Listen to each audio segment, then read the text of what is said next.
Good morning all students. देखिए बेटा, हम बात कर रहे थे बेटा चैप्टर नंबर 3 आनुवंशिकी।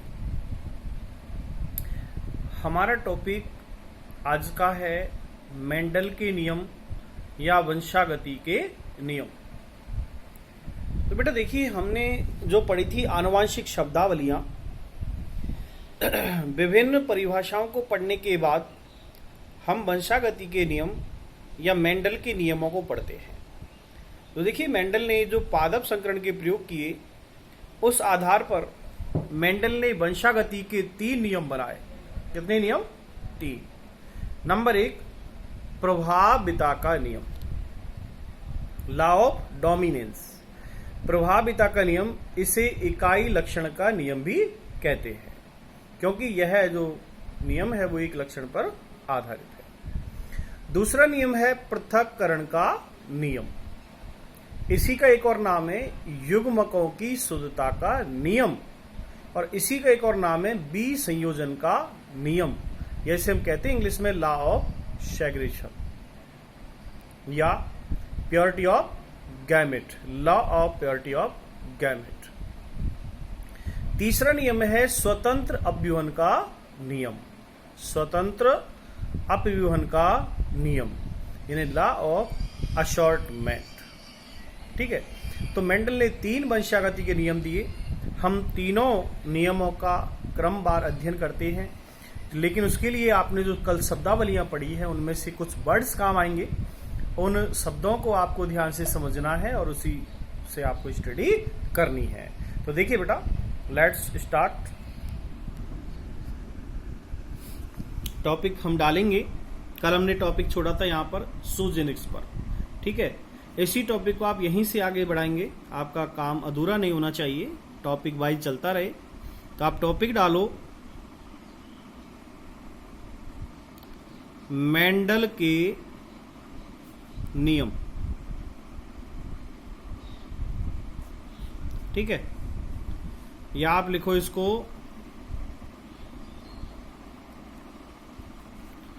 वंशागति के नियम।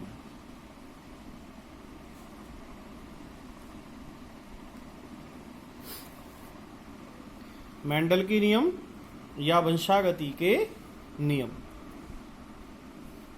तो देखिए बेटा, पहला नियम है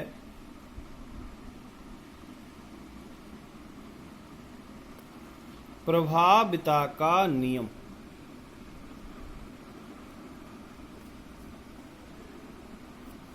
दूसरा हम पढ़ेंगे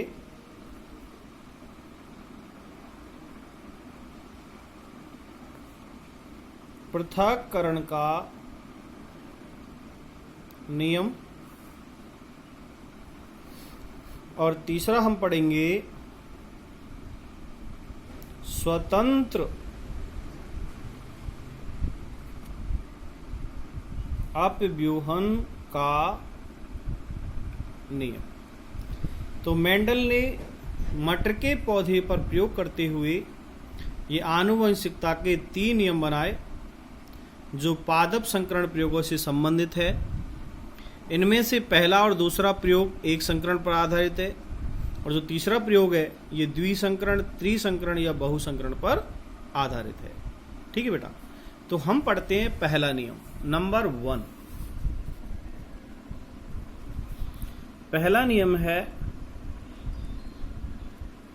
प्रभाविता का नियम।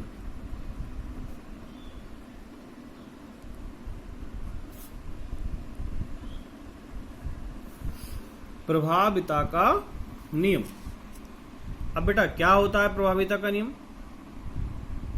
इसको समझने के लिए सबसे पहले हम इसकी परिभाषा लिखेंगे। आप लिखोगे, इसमें लिखें आप, मैं बोल रहा हूं, लिखो यह नियम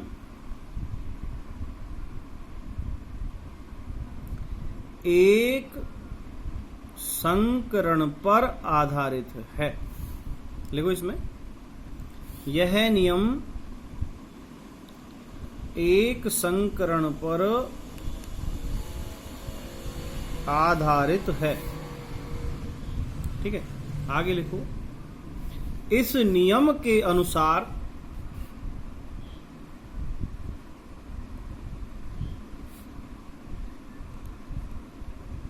इस नियम के अनुसार। अब ऐसे आप वो लगा लें, आप 66-99 का यूज करेंगे। इस नियम के अनुसार F1 PD में, भाई एक संकरण पर आधारित है और इसमें हम F1 PD निकालेंगे। इस नियम के अनुसार F1 PD में जो लक्षण अभिव्यक्त होते हैं, अभिव्यक्त मतलब प्रदर्शित होते हैं, अभिव्यक्त होते हैं, इन्हें प्रभावी लक्षण कहते हैं तथा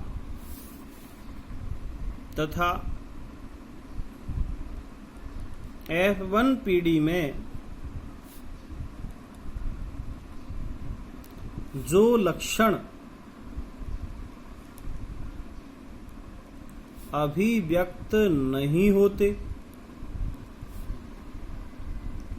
होते हैं, उन्हें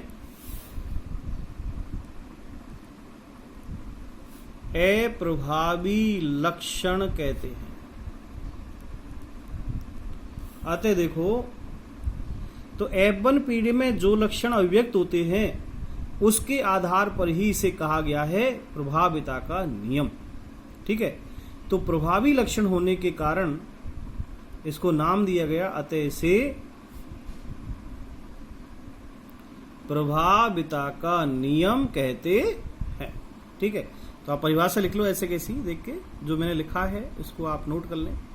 इस नियम के अनुसार F1 PD में जो लक्षण अभिव्यक्त होते हैं उन्हें प्रभावी लक्षण, और तथा F1 PD में जो लक्षण अभिव्यक्त नहीं होते उन्हें अप्रभावी लक्षण कहते हैं। अतः इसे प्रभाविता का नियम जो नाम है वो दिया गया है। अब यदि हम इसको उदाहरण से समझें तो देखिए ये किस पर आधारित है, एक संकरण पर, और एक संकरण का मतलब होता है एक लक्षण की वंशागति का अध्ययन, एक लक्षण की वंशागति का अध्ययन। तो यहां पर आप देखें, यहां मैं एक जोड़ी लक्षण लेता हूं, एक जोड़ी लक्षण लिया। अब एक जोड़ी लक्षण आपने कितने जोड़ी पढ़े हैं, 7 जोड़ी। तो एक जोड़ी आपने लक्षण लिया पादप की लंबाई, पादप की लंबाई। अब देखो लंबाई के कितने रूप हैं, लक्षण तो एक जोड़ी है पादप की लंबाई, लेकिन इसके 2 रूप होते हैं, एक होता है लंबा और दूसरा होता है बौना। ठीक है, लंबा और बौना, तो एक जोड़ी लक्षण है। तो हम यदि कहेंगे कि एक जोड़ी लक्षण लेकर यदि इनमें संकरण का प्रयोग करवाएं तो उससे प्राप्त होगी F1 PD, और F1 PD में जो लक्षण अभिव्यक्त होगा वही कहलाता है प्रभाविता के नियम के अनुसार। तो यहां पर लक्षण एक लंबा है तो लंबा प्रभावी है और बौना अप्रभावी है, ऐसा मैं पहले आपको पढ़ा चुका हूं। ठीक है, तो यहां हम प्रयोग करके देखते हैं। देखो, एक तरफ लो लंबा, एक तरफ लें बौना। ठीक है, लंबे को हम रिप्रेजेंट करेंगे कैपिटल T से, क्योंकि हमने युग्म विकल्प की पढ़ा है, समयुग्मक की पढ़ा है, विषम युग्मक की पढ़ा है। तो हमने पढ़ा होगा किसी एक लक्षण को व्यक्त करने वाले किसी जीन के जो विपर्यासी रूप है वो यदि एक समान है तो समयुग्मक की है ना, तो ये समूह कैसा है, प्रभावी। ये समूह कैसा है, अप्रभावी। और जोड़े में है तो युग्म के रूप में है, समयुग्मकी। युग्मक कैसा है, समान है दोनों। तो यहां पर हमने एक जोड़ी लक्षण लिया, एक लंबा और एक बौना, या मान लीजिए एक नर और एक मादा। अब इन को हम कहेंगे जनक। ये लंबा है और ये बौना है, तो ये लंबा कौन सा लक्षण है, प्रभावी लक्षण है, और ये बौना कौन सा है, अप्रभावी है। तो देखो होगा क्या आगे, ये लक्षण लिया आपने कैसा, प्रभावी, और ये आपने लिया अप्रभावी। तो प्रभावी जनक का क्रॉस अप्रभावी जनक से कराते हैं। तो देखो जब ऐसा क्रॉस कराया जाता है तो अड़सूत्री विभाजन के कारण युग्मक आधे हो जाएंगे, युग्मक निर्माण होगा पहले। तो तो यहाँ कैपिटल टी है, TALL टाल यानी लंबा होता है, इसलिए इसको कैपिटल T से रिप्रेजेंट किया, और ये बौना इसका स्मॉल लेटर ले लिया। तो यहाँ से हम एक टी लेंगे, यहाँ से स्मॉल टी लेंगे।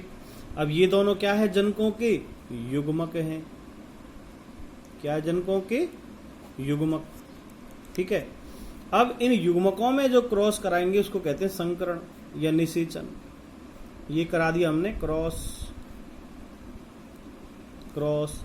ये से कहते हैं संकरण।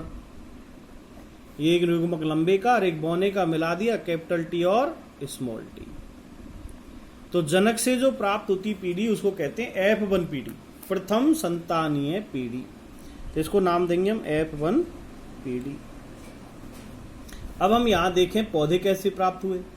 तो F1 पीढ़ी के अंदर हम देखें एक अक्षर कैपिटल है, दूसरा स्मॉल है, अतः हम कहेंगे F1 पीढ़ी में सभी पौधे कैसे हैं, सभी पौधे लंबे प्राप्त होते हैं। कैसे प्राप्त होते हैं, लंबे। इसका मतलब यहां पर बौने का नाम क्यों नहीं आया, क्योंकि बौना यहां पर अप्रभावी लक्षण है। कैसा है, अप्रभावी।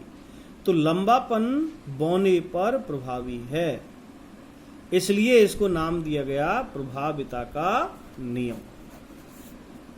तो हम ये कहेंगे कि F1 पीढ़ी में जो लक्षण अपना प्रभाव दिखाता है उसे प्रभावी लक्षण, और जो अपना प्रभाव नहीं दिखाता उसे अप्रभावी लक्षण कहते हैं।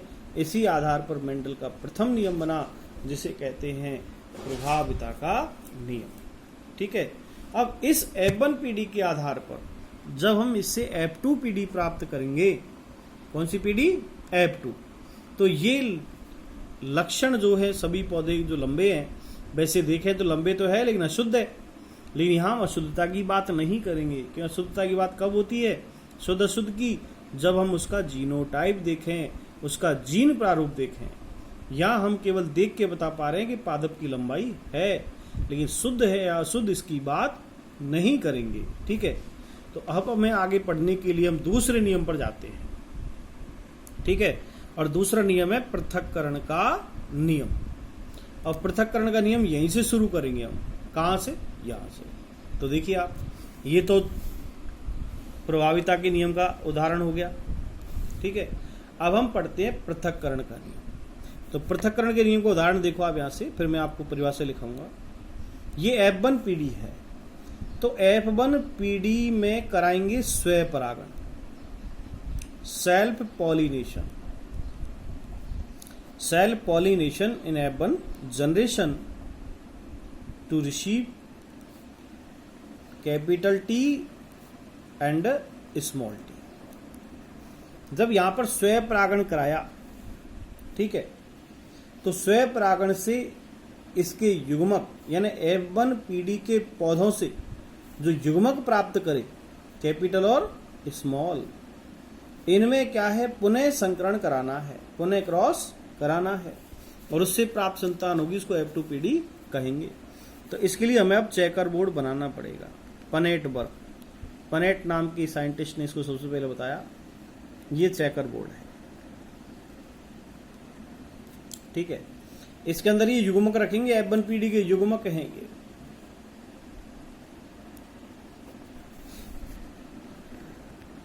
ये कॉलम। तो देखो, एक कॉलम ये है, एक कॉलम ये है। तो इधर मान ले हम नर और इधर मान ले मादा, कि क्रॉस तो नर और मादा जनकों में ही होता है, और इसको बंटवारा कर लें। तो एक तरफ तो रख दो नर के, ये नर का चिन्ह है, ये मादा का चिन्ह है। तो एक तो युग्मक है हमारे पास कैपिटल T और दूसरा है स्मॉल t। तो नर युग्मक हो गया, कहां से आया, F1 पीढ़ी से। इसी तरह हम लेते हैं कहां से, नर मादा युग्मक, एक लेते हैं कैपिटल और दूसरा लेते हैं स्मॉल।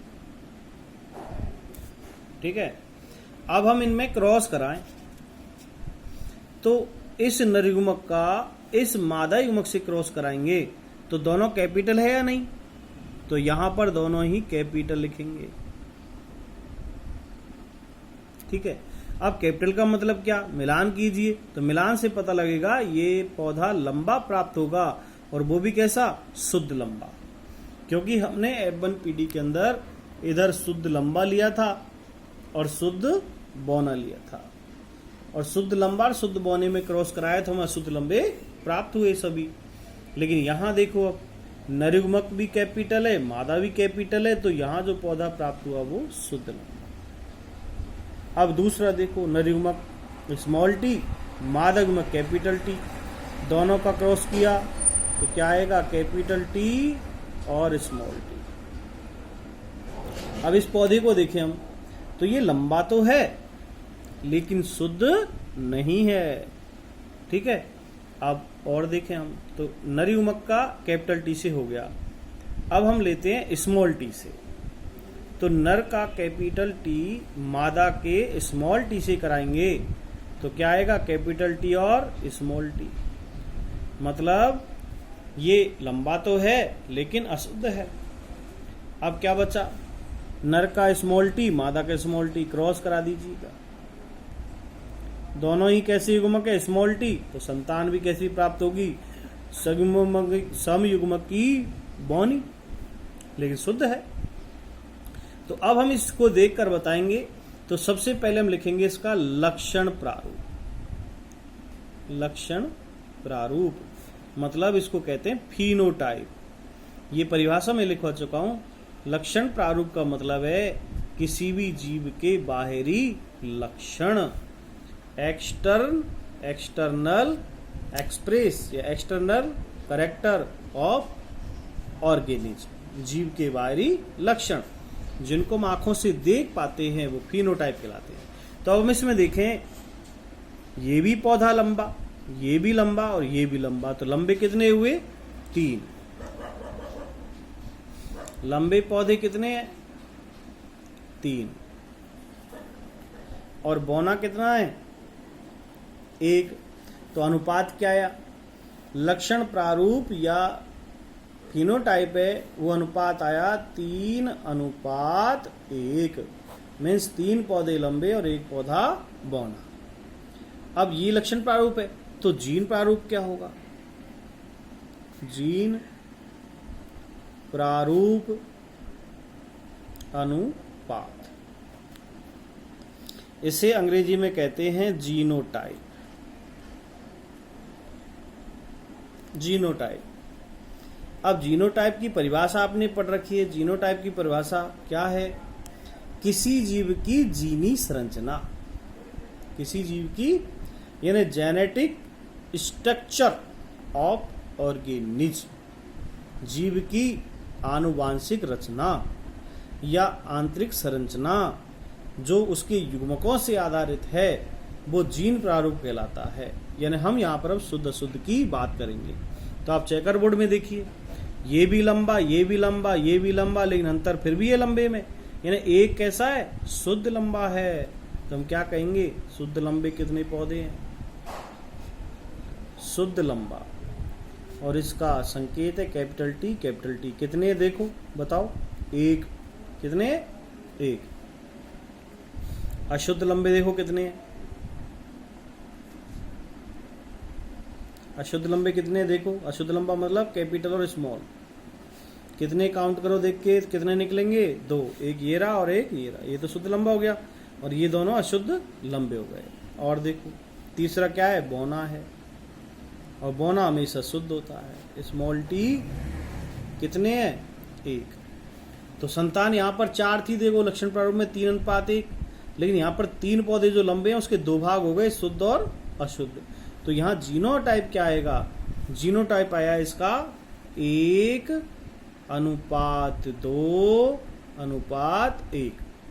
ठीक है। यानी 1 पौधा शुद्ध लंबा, 2 पौधे अशुद्ध लंबे और 1 पौधा शुद्ध बौना, ठीक है। अब परिभाषा क्या है, अब ये तो हो गया क्या, इसका उदाहरण, इसका दूसरे नियम का। ये यहां तक तो पहला नियम है, प्रभाविता, और इसका नाम है पृथक्करण।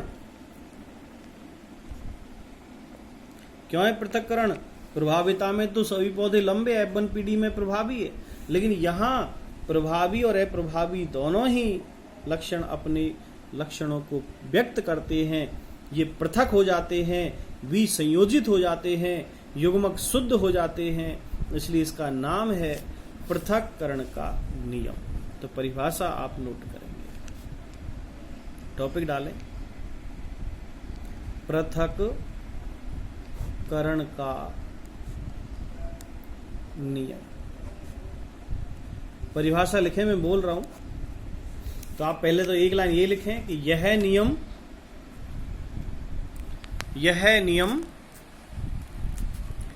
एक संकरण पर, यह नियम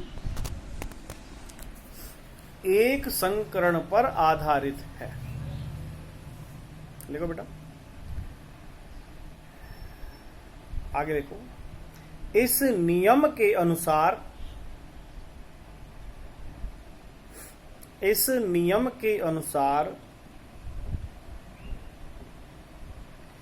F1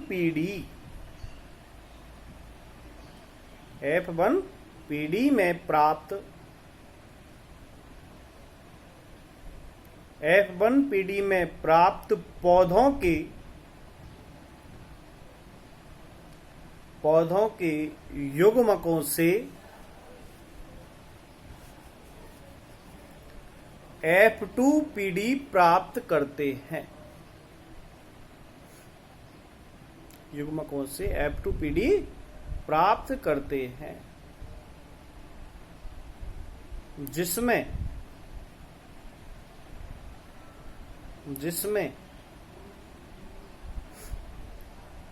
युग्मक पृथक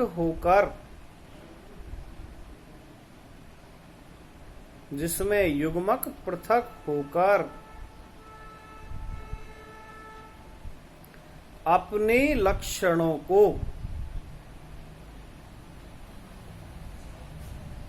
अभिव्यक्त करते हैं। अपने लक्षणों को अभिव्यक्त करते हैं।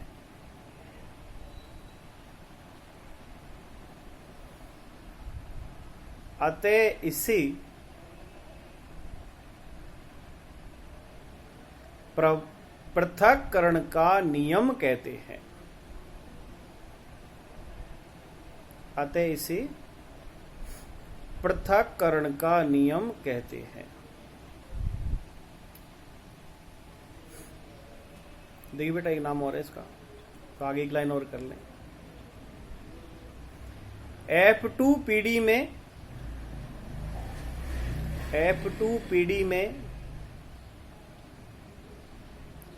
प्राप्त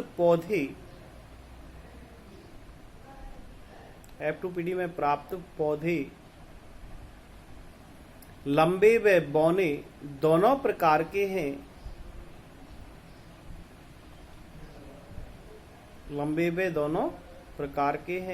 व बौने दोनों प्रकार के हैं। अतः इसे विसंयोजन का नियम भी कहते हैं।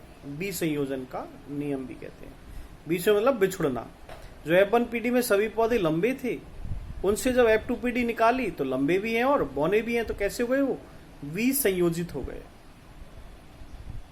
ठीक है, इसका एक नाम और है बेटा, इसे कहते हैं युग्मकों की शुद्धता का नियम। क्यों कहते हैं? देखो, चाहे लिखो मत, रहने तो बस समझ लो आप। युग्मकों की शुद्धता का मतलब है कि जो युग्मक F1 पीढ़ी में प्रभावी थे, वही F2 पीढ़ी में आकर अपने लक्षणों को अभिव्यक्त कर रहे हैं। इसका मतलब एक युग्मक पर दूसरे का इतना प्रभाव नहीं पड़ा, एक लक्षण पर दूसरे का इतना प्रभाव नहीं पड़ रहा है। क्यों? क्योंकि वो अपने लक्षणों को F2 पीढ़ी में अभिव्यक्त कर रहा है। इसलिए बेटा, इसका नाम युग्मकों की शुद्धता का नियम भी है। तो इस जो नियम है, इसके 3 नाम है, और तीनों नियम से ही क्वेश्चन कई बार पूछ लिया जाता है। तो आप तीनों नाम जरूर लिख लें। आप देखिए बेटा, इसका जो प्रचलित नाम है वो है पृथक्करण का नियम। ठीक है, एक मैंने नाम बताया इसका law of purity of gamete, युग्मकों की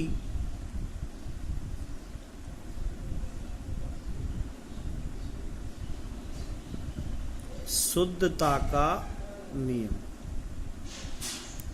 ठीक है, और इसी का एक और नाम है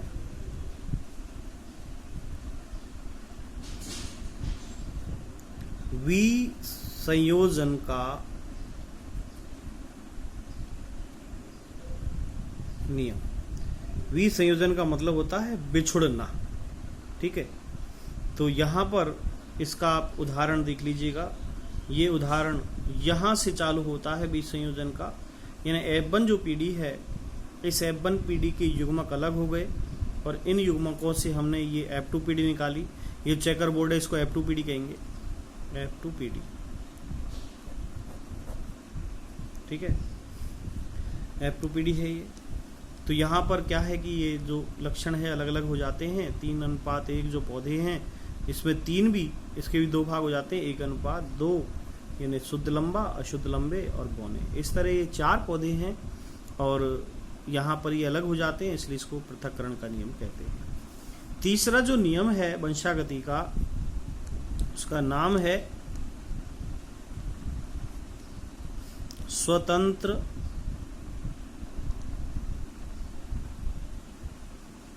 अपव्यूहन का नियम, लॉ ऑफ इंडिपेंडेंस अशॉर्टमेंट। ठीक है, तो परिभाषा लिखें बेटा, लिखो यह नियम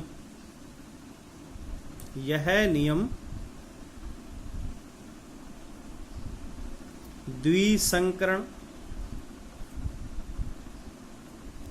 त्रिसंकरण या बहुसंकरण पर आधारित है। द्विसंकरण, त्रिसंकरण या बहुसंकरण पर आधारित है। आगे लिखो, इस नियम के अनुसार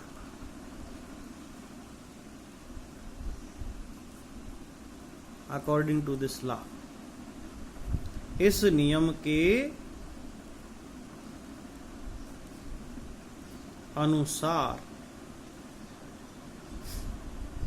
लिखो आप, 2 या 2 से अधिक जोड़ी, लिखो परिभाषा, बोल रहा हूं बेटा मैं, इस नियम अनुसार 2 या 2 से अधिक जोड़ी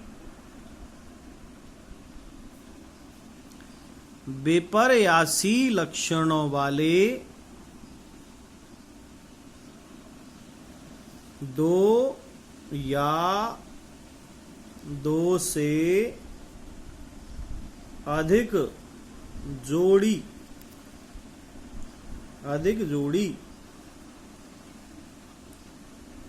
विपर्यासी लक्षणों वाले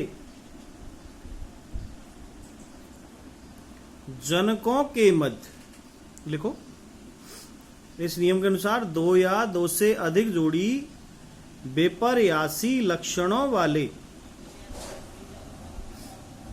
जनकों के मध्य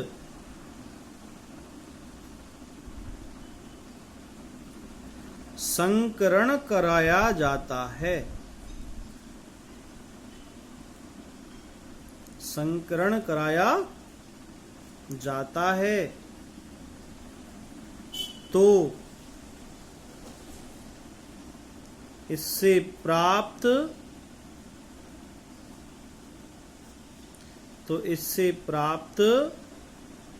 पौधों में लक्षणों की वंशागति स्वतंत्र होती है। लक्षणों की वंशागति स्वतंत्र होती है।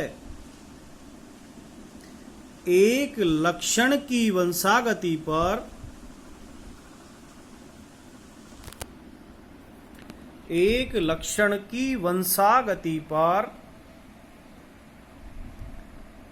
दूसरे लक्षण की वंशागति का कोई प्रभाव नहीं पड़ता है, कोई प्रभाव नहीं पड़ता है, इसे स्वतंत्र अव्यूहन का नियम कहते हैं। ठीक है बेटा। देखो बेटा, अव्यूहन का अर्थ होता है बिखरना। क्या अर्थ है, क्या मतलब होता है? बिखरना। तो परिभाषा में एक बार और बोल रहा हूं, आप मैच कर लें कि आपने सही लिखा है। तो आप लिखेंगे तीसरा नियम स्वतंत्र अव्यूहन का नियम, और इसमें आप लिखोगे यह नियम द्विसंकरण, मिलान कीजिएगा, द्विसंकरण, त्रिसंकरण या बहुसंकरण पर आधारित है। ठीक है। अब नियम यहां से लिखें, आप मिलान कर लें। इस नियम के अनुसार दो या दो से अधिक जोड़ी विपर्यासी लक्षणों वाले जनकों के मध्य क्रॉस या संकरण कराया जाता है तो उससे प्राप्त लक्षणों की वंशागति या उससे प्राप्त पौधों के लक्षणों की वंशागति स्वतंत्र होती है। एक लक्षण की वंशागति का दूसरे लक्षण की वंशागति पर कोई प्रभाव नहीं पड़ता है, इसे स्वतंत्र अव्यूहन का नियम कहते हैं। ठीक है बेटा। तो यहां पर ये जो नियम है ये द्विसंकरण, त्रिसंकरण या चतुसंकरण पर आधारित है। इसको समझने के लिए हम उदाहरण लेते हैं जिसमें दो या दो से अधिक जोड़ी लक्षण लेकर के और इसका हम चेकर बोर्ड बनाएंगे, आरेख बनाएंगे, और उस आरेख के आधार पर हम इसका अध्ययन करेंगे। ठीक है बेटा। तो उदाहरण मैं आपको नेक्स्ट वीडियो में दूंगा इसका। थैंक्स।